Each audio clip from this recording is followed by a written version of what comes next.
ครับสวัสดีพ่อแม่พี่น้องยินดีต้อนรับเข้าสู่ช่องวิถีพาหนุ่มมื้อนี้ทางทีมงานวิถีพาหนุ่มกาในเรื่องเฒ่าเก่าโบราณได้มาเล่าสู่พี่สู่น้องได้ฟังเรื่องราวตรงนี้ก็แม่นว่าเป็นเรื่องราวของยายสาที่ได้เดาสืบต่อกันมามันเป็นประวัติอยู่ในหมู่บ้าน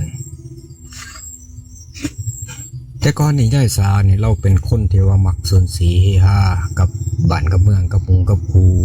มักเป่ามักเจรจาย่ายซาเนี่ยเราเป็นคนสูงอายุราวๆประมาณ70กว่าปีแต่ว่าเราก็ยังเป็นคนแข็งแรงมักทำมาหากินเรานี่เป็นหญิงแก่แม่หมายที่ว่า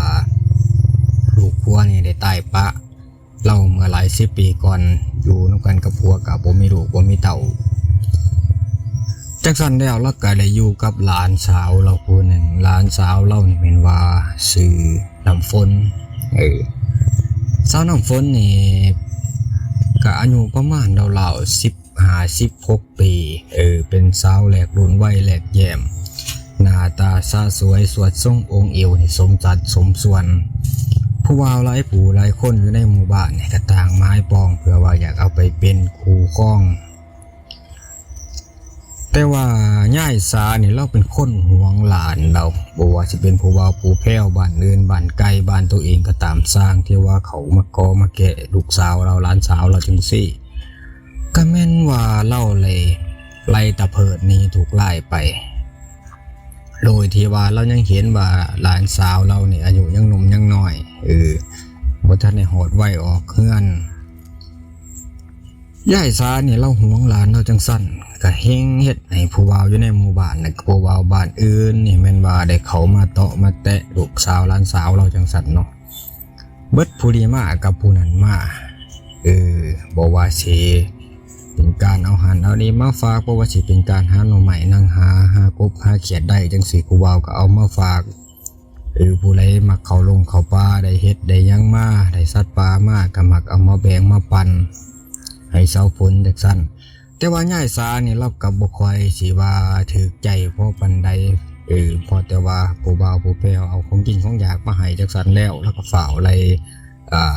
ผู้บ่าวหลานสาวคนนี้คนมาจีบมาแตะหลานสาวคนนี้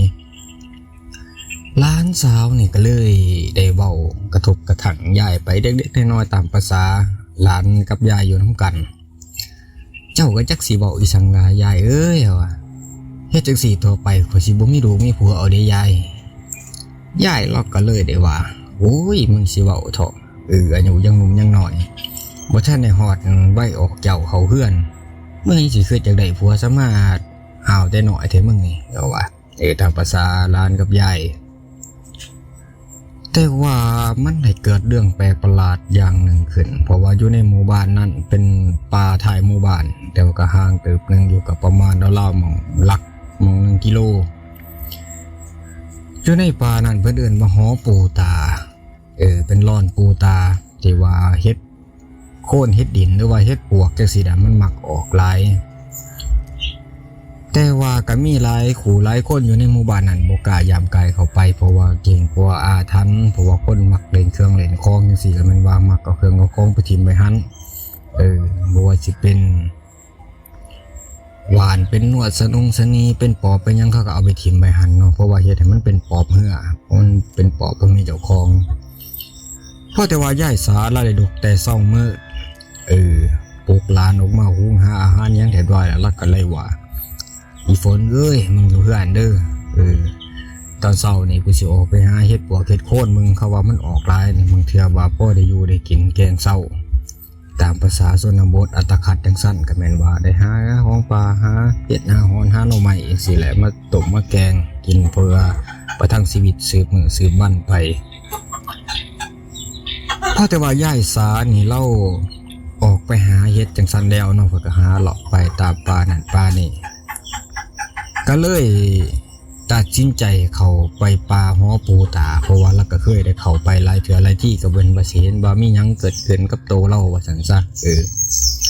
ไปฮอดปึ๊บแล้วก็ขอแล้วว่าโอ้ยปูตาเอ้ยลูกหลานมาหาเฮ็ดหาฮ้อนนี่อย่าถ่วงอย่าถามเลยเพิ่นว่าเขามาหาได้ก็ให้ได้พอได้อยู่ได้กินแน่ให้ทุกข์ให้ยากก็ ฏิวัติจังสันแล้วย่ายสาว่างขมากอกยาแล้วย่ายสากระยางเวียนเข้าไปทั้งไส้ปลาลานคางหอปูตาพอแต่ว่าย่ายสาแล้วเลยเข้าไปแล้วหาเฮ็ดไปหามาแล้วก็ไหลพอสมควรแต่ว่าขากับขาสิออกมาจังสั้นก็เกิดเห็นป่าเป็นก่อนค่ำก่อนหนึ่งก่อนเล่าสมปูมือเรื่องอารามตามภาษาบุเฒ่าแต่ว่าเห็นเงินเห็นคำจังสันแล้วเพิ่นก็ฟ้าวจับดีใจได้รู้ที่ว่าบ่ฮู้เลยว่าอันมันเป็นปอบจำแรงมาเพื่อว่ามันต้องการเจ้าของใหม่หรือว่ามันต้องการหลังอาศัยอยู่พอแต่ว่าย่ายซานี่เพิ่นได้เอาคำก่อนนั้นมาหอดเทือนหอดซ่านแล้วแรกๆก็บ่เป็นหยังอยู่ในมือทำเอียทำออที่ว่าเอามาแต่ว่ามือโตตกกลางคืนเนาะตกกลางคืนมาแล้วก็เลยเกิดเหตุแปลกประหลาดย่ายซานี่บ่กินข้าวกินน้ำเลยแต่นอนมกโตอยู่ในห้องเพื่อมีแต่บอกคำเดียวว่าอู้ยคำกูของกูจะมาหลักจะมาเอากูจะมาไก่ของกูว่าแต่เลยร้านมาปุ๊กกินข้าวก็บอกแต่คำเดียวพอแต่ว่าเบอร์จังสันขึ้นแล้วก็ลุกขึ้นมาโอ้ยกูบ่อยากหรอกพ้นเลยเพื่อนว่ามึงกินซะกูอยากนอนกูวิ่นหัวพอแต่ว่าตกลึกสงัดง่ายซานี่ลุกขึ้นมาย่างลงไปไต่กล่องตารางตัวเองพอแต่ว่าไปไต่กล่องตารางแล้วจังสั้นแล้วก็เลยจับไก่เราเองมากำข้อปับแล้วกัดกินเลยในทันทีโดยที่ว่าบ่ได้ผ่านการเฮ็ดให้มันสุกมันใสไม่แต่ว่ากินดิบๆข้าหมองมันเลยแต่ว่านาพิศวงอันนี้เรากินตั้งแต่ตับไตใส่พุงมันแล้วกินในตับไตใส่พุงเราจังสั้นแล้วก็เลยถิ่มสากมันไว้แล้วก็ฝากไปด่างปากล้างมือดากยังฝากเกิดมานอนคือเก่าเฮ็ดคือบ่มีหยังเกิดขึ้นพอแต่ว่าตกตอนเช้ามาล้างเช้าลุกขึ้นมาเพื่อว่าสิหุงหาอาหารแนวก็สิลงเกลือเป็ดเกลือไก่ตามภาษาชาวบ้านเฮานี่แหละแต่ว่าล้างเช้าก็ไปเห็นสากไก่ที่ว่าถือตู้อีสังบางอย่างกินเครื่องในไปจนหมดเป็นภาพที่ว่าน่าสะอีสะเอียนร้านเจ้าก็ห้องโบกเวกเบอร์ไหวมาถามยายว่ายายมันตู้อีสังมากินเป็ดกินไก่เฮานี่ถ้าว่าเป็ดจักซี่ว่าเป็ดไก่เฮาตายไป3ตัว4ตัวยายก็บ่รู้ออกมาจากบ่นอนนะมีแต่ว่าโอ้ยสงสัยก็สิเป็นแมวโพ่งมันมากินไก่เฮาว่าผมมีอีสังหรอกมึงเอาไปฟังไว้ไปฟังเพิ่นว่ามันจะบอกจังสั่นบ่ให้ร้านเอามากินเพราะแต่ว่าจังสั่นแล้วร้านก็บ่ได้เอะใจอีสังแล้วก็มีแต่ว่ามันก็คือสิเป็นน้ำคือยายว่าแต่ว่าจังสั่นแล้วซะฝนนี่ก็เลยเอาเป็ดไก่หันไปฟังไว้เพราะแต่ว่าตกลงมาในยามกลางคืนยามใดก็ตามสั่งโอ้สิเป็นได้มื้อหลายคืนมาแล้วจักสิยายซาก็ได้ลุกขึ้นมาจากมันอยู่บ่นอนในส่วนกลางลึกของแต่ละมื้อหลังจากที่ว่ากินเป็ดกินไก่ตัวเองหมดแล้วก็เลยเริ่มออกล่าเป็ดไก่ชาวบ้านจนว่าสิลับเบิดหมู่บ้านคนอยู่ในหมู่บ้านก็ได้เดิมสุบสิบดินท่ากันต่างๆนานาว่ามันมีตู่สังมากินเป็ดกินไก่เฮานี้บางคนก็ว่าโอ้ยสงสัยยันมันปอบหรือว่าปอบเข้าบ้านเฮาแท้ๆว่ะเรื่องเล่าพี่ปอบอยู่ในหมู่บ้านมันก็เงียบหายมากเนี่ยมันก็หลาย10 ปีแล้วหลาย10หลาย20 ปีแล้วมันว่าจังว่ามันหัวกับเขามาอีกถ้ามันเป็นจังซี่ต่อไปนี่เป็ดไก่สัตว์เลี้ยงอยู่ในหมู่บ้านเฮานี่คือสิบ่ยังจักโตเลยนี่เพิ่นว่าโอ้สิเป็นหมูหมาเป็ดไก่จังซี่มันก็กินหมดแล้วจังซี่นี่มันสิมีอีสังบาดเดี๋ยวยังแต่หัวแต่ควายอยู่ในหมู่บ้านเฮานี่แหละแต่มากินงัวกินควายหมดแล้วจังซี่นี่มันก็สิบ่หันหน้ามากินคนบ่ล่ะวะชาวบ้านเพิ่นก็ได้เว้ากันจังซั่นแล้วก็เลยมีการซุบซิบนินทากันจังซั่นแต่ว่าก็หาข้อสรุปบ่ไหลก็ต่างคนต่างมีข้อวิพากษ์วิจารณ์กันไปต่างๆนานาพอแต่ว่าตกมาอยู่ในคืนเดือนลับหรือว่าคืนวันพระใหญ่ลับ14ค่ำเป็นคืนที่ว่าผู้เฒ่าผู้แก่โบราณเพิ่นเชื่อว่าเป็นคืนที่มันเป็นคืนที่แข็งแล้วก็เป็นมือปล่อยพูดผีปีศาจหรือว่าเป็นมือปล่อยเครื่องปล่อยของคนที่ว่าเด่นเครื่องเด่นของโดยที่ว่าชาวบ้านชาวเมืองเพิ่นเอิ้นว่าลมเพลมพัดถ้าหากว่าผู้ใดต้องของมนต์ดำตัวนี้ไปนี่มันว่าลมเกิดลมเพลมพัดพอแต่ว่าตกกลางดึก สงัดลงมาย่ายสาแล้วก็เลยลุกขึ้นมาจากพนอนเด็ดปอกแป๊กๆเศร้าฝนนี่ก็เลยหูเมื่อขึ้นมาเมื่อมาแล้วว่าเห็นยายลุกขึ้นมาทมิดกับว่าสิห้องถามว่ายายสิไปใส่บางพอดีทมิดกับว่าสิห้องถามยายว่ายายนี่สิไปใส่หนอเกิดความสงสัยว่ายายจะได้เลิกเดินแต่คืนก็จะมาลุกมาว่าย่างออกไปข้างนอกเพื่อก็ได้คิดได้ใจอีกใจหนึ่งว่าสงสัยยายสิไปเข้าห้องน้ำยายคงปวดเบาอีสันตามภาษาเราหันแหละแต่ว่าก็ได้เกิดขอสงสัยอีกอย่างหนึ่งในหมู่บ้านมันมีสัตว์เลี้ยงตายที่ว่าบ่ฮู้ทราบสาเหตุพอแต่ว่าจังซั่นมันก็เกิดความสงสัยขึ้นมาเจ้าฝนนี่ก็เลยลุกขึ้นมาย่องตามหลังยายออกไปเห็นยายสานี่ย่างไปตรงคอกควายของเฮือนอีกข้างบ้านก็อยู่บ่ไกลกันปานใดเล่าๆว่ามัน20 เมตรกว่ามาทั้งนั้นก็แม่นว่าเลยมีควายออกลูกตัวหนึ่งเนาะควายออกลูกไม่ออกตอนเมื่อกลางเว้น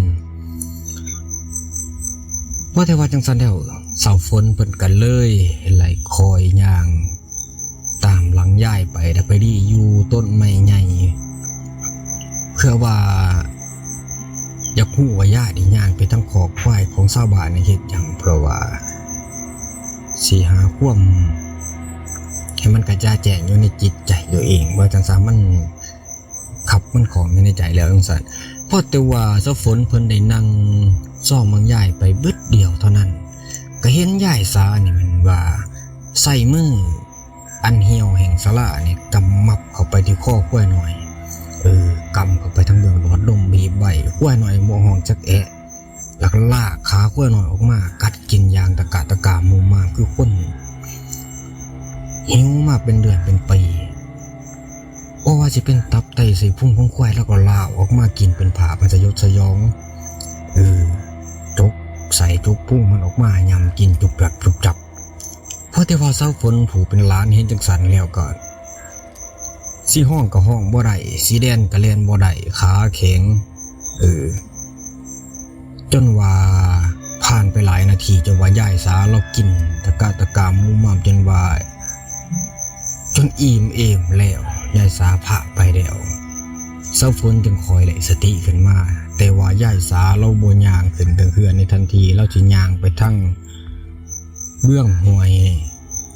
อยู่ทั้งถ่ายหมู่บ้านเบื้องดำท่านทั้งถ่ายหมู่บ้านทั้งสั้นเศร้าฝนก็เลยไหลสติกันมันมาคอยเฝ้าเล่นขึ้นถึงเฮือนตัวเองเนาะขึ้นไปในห้องตัวเองแล้วก็เฝ้าล็อกห้องไว้รู้ที่ว่าคมตานอนบ่หลับเห็นภาพยายตัวเองกินสากควายหน่อยจังซั่นเป็นภาพที่สยดสยองนับตาลงย่ำได้ก็แม่นว่าเห็นยายตัวเองลาเอาใส่เอาพุ่งควายหน่อยมากินยำจุบจับเลือดสีแดงสารนี่ไหลตามมือตามตีนตามมุมปากก็แม่นว่ามีเศษเส้นเนื้อต่างๆที่ว่าติดตามซอกเขียวซอกยังพอแต่ว่าผ่านไปเลยจะข้าวหนึ่งแล้วยายสาได้กลับมาเคือนยายสากลับขึ้นมาแล้วก็กลับมานอนอยู่บนเก่าเราเลยที่ว่าเราก็คืนว่าร้านนอนรับไปแล้วเลยที่ว่าร้านเราคือสิบ่ตื่นขึ้นมาพ่ออะไรจ้ะพอแต่ว่าเฮ็ดจังซั่นแล้วเศร้าฝนนี่ก็แม่นว่าคมตารับบ่ไหลเลยแต่นอนสั่นอยู่ในผ้าห่มคือคนจับไข้ได้หนาวนี่พอแต่ว่าตื่นเช้ามื้อใหม่มาเจ้าฝนก็ลุกหุงหาอาหารอย่างเช่นเก่าเช่นเคยเฮ็ดตู้เป็นปกติเพื่อว่าบ่ให้ยายนี่ผิดปกติย่านว่ามื้อใดมื้อนึงหรือว่าหูความลับของยายได้ยายสิมาโจกกินตับกินไตใส่พุงของเจ้าฝนแล้วก็คือจานจังซั่นพอแต่ว่ามันหลายมื้อหลายวันเขาแล้วเจ้าฝนเพิ่นก็ได้แบบว่าบ่สบายใจมันมีเรื่องที่ว่ามันจุกอกที่ว่าเว้ากับไผบ่ได้เว้ากับไผบ่ได้มันก็ได้แน่นอยู่ในอกพอจักซั่นเราก็เลยเป็นเราตัดสินใจเลยเป็นเราสู่หมู่สนิทที่ว่าได้นำกันมาแต่เด็กแต่น้อยหมู่สนิทของเจ้าฝนนั่นก็แม่นว่าชื่อว่าเฒ่าขามหรือว่าบักขามตามภาษาอีสานภาษาบ้านนอกเขาเอิ้นกันบักขามนี่เป็นหมู่สนิทของเจ้าฝนมาแต่เด็กแต่น้อย แล้วเจ้าฝนนี่ก็แอบมักเท่าคำแอบมักบักคำโดยที่ว่าทั้งสองฝ่ายนี่ต่างคนต่างมักกันแต่ว่าบ่กล้าคำว่ามักต่อกันตามภาษาหนุ่มสาวเพราะว่าเลี้ยงน้ำกันมาแต่เด็กแต่น้อยแต่หากว่าปากว่ามักหักกันจังซั่นแล้วก็ย่านอีกฝ่ายนี่ตีโตออกห่างต่างคนต่างย่านเจ้าฝนก็เลยได้นำเรื่องเล่าที่ว่าเพิ่นได้ประสบพบเจอมานี่มันว่าเป็นเล่าสู่ขามมันได้ฟัง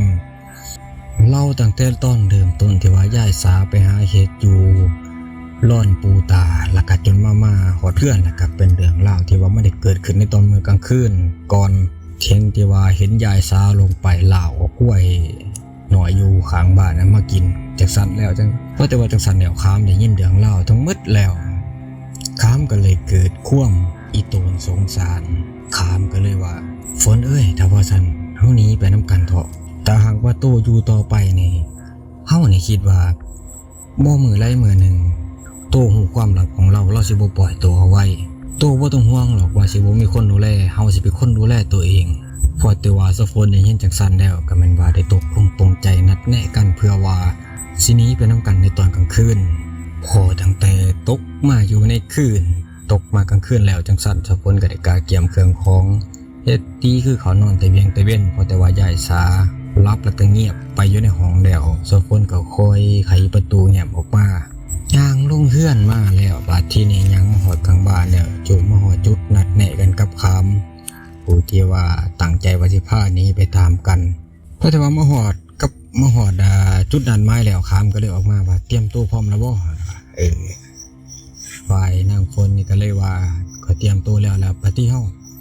เพราะแต่ว่ากำลังสิออกเดินทางก็เห็นยายสาหลัดอยู่ทั้งเบื้องหน้ารู้ที่ว่าเป็นภาพยายสาที่บ่คือยายสาเป็นหญิงชราที่ว่านั่งเหี่ยวย่นย่านหน้าตาคือคนอายุหลักร้อยนับพันปีเล็บมือนี่ก็แหลมยาวสีดำมาแม่มเขียวอยู่ในปากนี่ก็ยาวหูออกมาสองแง่มตามปากตามอีสังนี่ต่างๆนี่ก็แม่นว่ามีเลือดมีอย่างนี่ไหลออกมาพอแต่ว่าขามกับฝนเห็นภาพจังซั่นแล้วก็แม่นว่าได้ตกสะเพ้อแล้วนะเฮ็ดยังบ่ถือจังซั่นเดียวบัดที่นี่ขามก็เลยตัดสินใจว่าไปฝนแล่นๆว่าแล่นก็พากันแล่นเพื่อว่าให้สิลบหลีกออกจากภาพอันสยดสยองแล้วก็นี้ออกจากย่ายที่ว่าเราเป็นปอบย่านแบบว่าย่ายสิกลับเข้ามาย่ายเขามากินตับไตใส่พุ่งของทั้งสองคนก็พากันแล่นนี้เพื่อแล้วก็ปากในห้องตะโกนโวกเวกโวยวายขอความช่วยเหลือจากบ้านจากเมืองพอแต่ว่าแลนกายเข้าไปนี่อยู่ในหมู่บ้านจังซั่นแล้วก็มีผู้มีคนลุกออกมาเบิ่งเหตุการณ์ว่ามันเกิดอีสังกันขึ้นทั้งสองก็ได้พากันไปเล่าความจริงสู่พ่อผู้ใหญ่ฟังพ่อผู้ใหญ่พอได้ฟังได้ทราบเรื่องราวแนวนั้นแล้วก็เลยถามความคืนว่ามันแม่นแท้บ่ถ้ามันบ่แม่นตามที่ว่าคำพวกสู้เรานี่ก็สิเป็นการหาเรื่องหาเล่าใส่เราได้ว่าถ้ามันแม่นแท้จังซั่นแล้วก็มีแต่ว่าหาวิธีทางป้องกันขับไล่เราออกไปถ้าว่าบ่จังซั่นก็แม่นว่าต้องเกิดเรื่องร้ายๆอยู่ในหมู่บ้านเฮานี่เกิดอีกมันสิได้เกิดเรื่องร้ายๆอยู่ในหมู่บ้านอีกนับบ่ถ้วนเด้ล่ะว่าพวกผู้ใหญ่ได้ว่าจังซั่นเพราะแต่ว่าลุงสางมือใหม่ขึ้นมาแล้วก็ได้นำเรื่องเล่าตัวนี้ก็เป็นเล่าสู่พระครูอยู่วัดฟังว่าพระครูว่าย่ายสานี่เราเลยเปลี่ยนไปแล้วเรื่องไสแม่นว่าเราเลยถือปอบที่ว่ามีคนนำเอาไปทิ้งอยู่ร่อนปูตานั่นเขาสิงแล้วเดี๋ยวนี้นี่เราบ่แม่นผู้เป็นคนแล้วสงสัยว่าปอบนี่สิกินเราเบิดแล้วมีตั้งแต่ปอบที่ว่าอาศัยอยู่ในหลางของเราพระครูได้ยินจังซั่นเนี่ยพระครูก็ได้ว่าแต่ว่าเป็นจังซั่นตามที่โยมบอกเท่ๆก็แม่นว่าเฮาต้องหาวิธีการป้องกันนี่ว่าถ้าปาไว้จังซี่ก็แม่นว่ามันสิเกิดภัยอันตรายอยู่ในบ้านในเมืองบ่มื้อใดมื้อหนึ่งที่ว่ามันเบิดสัตว์สาว่าสิ่งอยู่ในหมู่บ้านเดี๋ยวมันก็สิหันหน้าเข้ามาใส่คนพอแต่ว่าปรึกษาหารือกันจังซั่นแล้วฝนตกลงมาในตอนกลางคืนพระครูเพิ่นก็เลยได้เฮ็ดพิธีกรรมป้องกันบ้านกันเมืองแจกพายันให้แต่ละผู้แต่ละคนไปติดตามบ้านตามเฮือน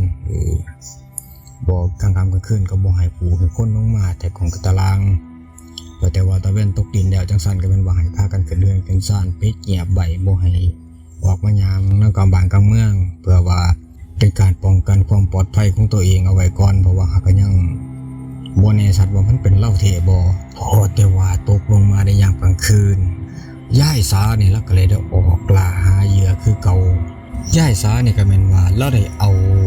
หัวบักเถิกตู่ตัวหนึ่งออกมากินโซ่อยู่กลางหมู่บ้าน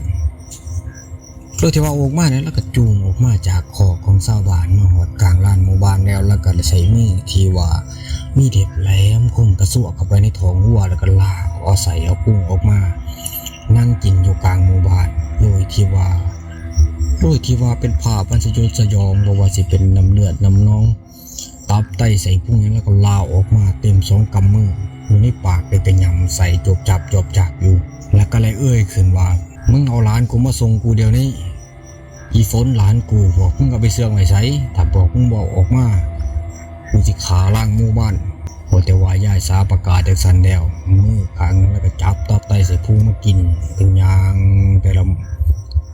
บ้านแต่ละเฮือนจากสั้นหอดเฮือนใดมีงัวมีควายแล้วก็ลึ่งออกมาจากคอกจากแรงใส่มือที่ว่ามีเด็กแหลมคมกระซวกใส่ออกมากินโดยที่ว่าเป็นภาพมันสยดสยองแล้วก็คมควันคนอยู่ในหมู่บ้านเพราะแต่ว่าชาวบ้านชาวเมืองเพิ่นเห็นจากสันแล้วก็แม่นว่าเกิดความหวาดระแวงบ่มีไผกล้าเชื่อว่าออกมาส่องเบิ่งแล้วก็บ่มีไผกล้าออกมาโตสู้กับปอบตัวนี้เพราะแต่ว่าลูกสางขึ้นมาหมู่ใหม่ก็มีคนลงมาจากบ้านจากเมืองเต่าโฮมกันมาเบิ่งซากงัวที่ว่ามันได้เกิดเหตุการณ์เมื่อคืนนี้มันบอกว่านั้นตายทั้งหมดประมาณ7 ตัวเพราะแต่ว่ามันเกิดเหตุการณ์จากสั้นแล้วมันก็เกิดเหตุในความบาดกลัวอยู่ในหมู่บ้านจนว่าบ่มีไผกล้าออกไปใช้ไว้ก็จนได้ปรึกษาหารือกันว่าจังซี่มันอยู่บ่กันบ่ได้แล้วว่ะถ้ามันเป็นจังซี่ต่อไปเดี๋ยวก็สิขาล้างหมู่บ้านคือมันว่ามันคือดีเอาจังซี่ซะไปนำเอาหมอทำมาซะเฮาว่าเพราะแต่ว่าเว้ากันปรึกษาหารือกันจังซั่นแล้วมีใหญ่นึงได้บอกว่าเขาจักอยู่หมอผีผู้นึงนี่แต่ว่าเรามีวิชาคาถาอาคมนี่เก่งกล้าสามารถได้นี่เลยว่าเดี๋ยวข่อยสิไปนำเอามาสิไปขอความช่วยเหลือนำเราพวกเจ้ามีหยังที่ว่าพอเป็นค่าขันค่าค่ายให้เราไหลกระเต่าโค้มกันไว้เด้อว่าข่อยสิออกเดินทางไปตอนนี้ละเพื่อไปเพื่อมาก็สิประมาณมื้ออื่นเช้าก็คือสิมาฮอดเพิ่นว่ามีหยังก็รักษาตัวเองเอาไว้พอแต่ว่าเว้าจบแล้วก็มีคนนำใหญ่นั่นไปประมาณ4 คน5 คนโดยที่ว่าเรื่องนี้นี่เก็บลับไว้บ่แผงพายออกไปใส่เพราะว่าย่านปอบยายสานี่ฮู้ตัวก่อนเพราะแต่ว่าตกสวยมาจักหน่อยล่ะก็ตั้งหาคนให้มันได้ออกเดินทางคนอยู่ในหมู่บ้านนี่ก็เริ่มเงียบเงาซบเซาบ่มีไผกล้าเอาลงแต่ตารางโดยที่ว่าย่านปอบยายสาจังซั่นพอแต่ว่าตกค่ำคืนค่ำแรงลงมามันก็เลยเกิดเหตุการณ์อันสยดสยองอย่างเส้นเก่าเส้นคือที่ว่าไม่ได้เกิดขึ้นมาเมื่อหลายคืนก่อนคืนนี้เองก็เช่นเดียวกันเป็นคืนที่ว่าปอบยายสาออกอาละวาดเพราะแต่ว่าปอบยายสาออกมาแล้วห้องตะโกนเป็นสุดเสียงว่า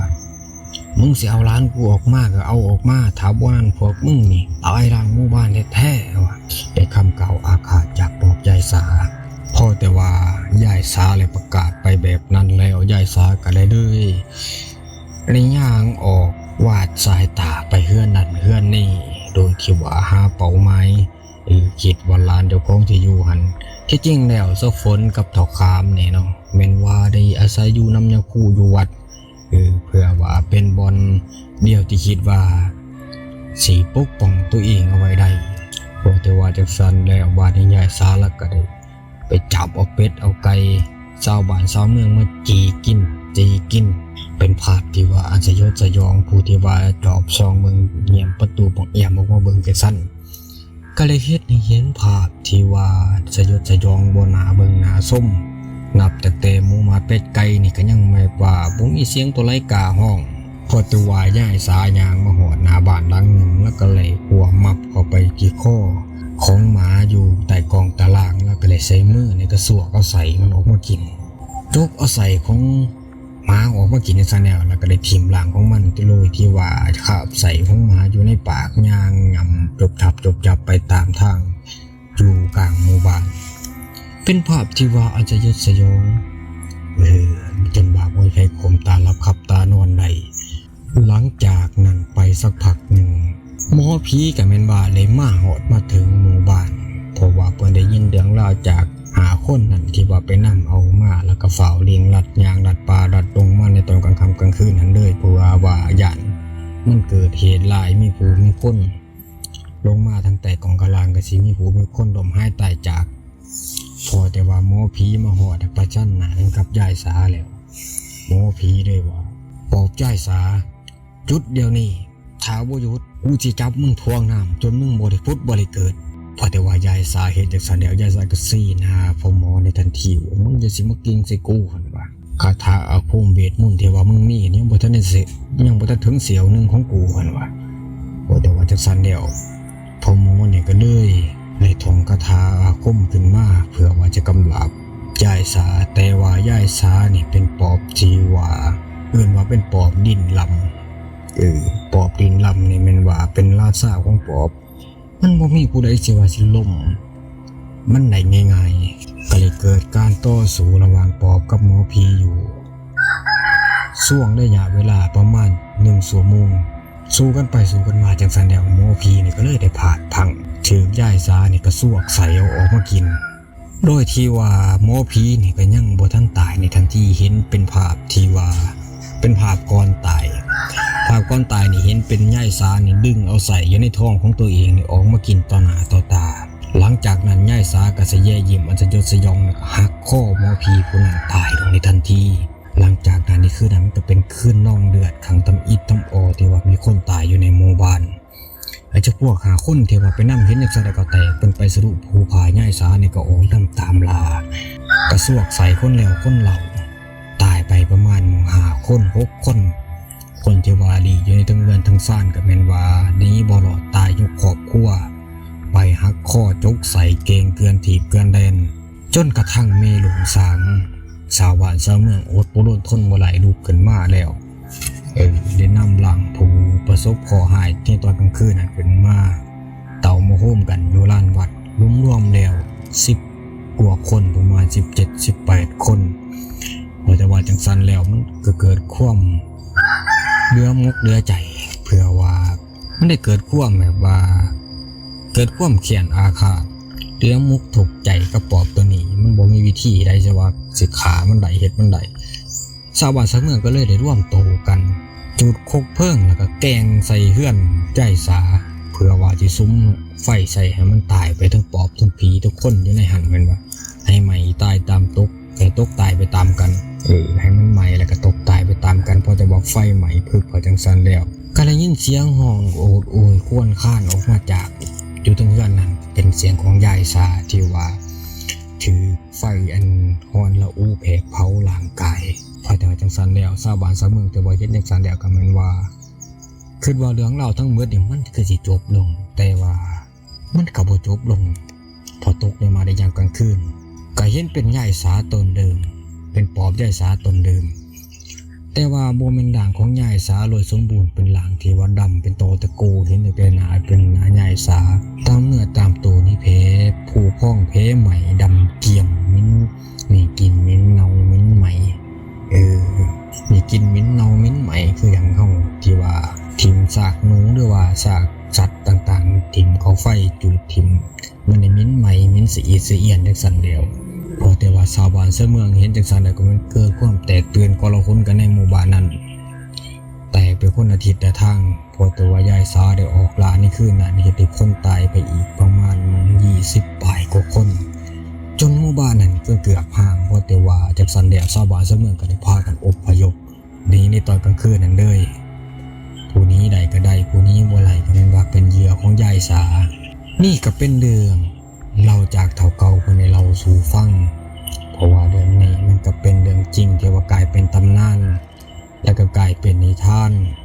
เรื่องนี้มันก็เลยเกิดขึ้นเมื่อหลาย10 ปีก่อนเพราะว่าตัวนี้มันก็จักสิเป็นเรื่องจริงหรือว่าเป็นเรื่องบ่จริงทางแอดมินในบ่กล้าการันตีเพราะว่าเป็นเรื่องเล่าจากเฒ่าเก่าเพิ่นเล่าสู่ฟังบางเชื่อเพิ่นก็เล่าตามภาษาชาวบ้านชาวเมืองตามภาษาผู้เฒ่าผู้แก่เพิ่นได้เล่าเพื่อให้ ให้ลูกให้หลานฟังเพื่อว่าให้ญาติในงานกลางค่ำกลางคืนบางเทื่อก็อาจสิเป็นกุศโลบายของเพิ่นที่ว่าเพิ่นได้เราเพื่อว่าบ่ให้ลูกให้หลานออกเรือนออกศาสตร์ในยามกลางค่ำกลางคืนสุดท้ายนี้ทั้งแอดมินก็ขอกราบขอบพระคุณขอบมุกขอบใจนำพี่น้ำน้องนำ FC ที่ว่าเขามารับชมรับฟังขอกราบสวัสดี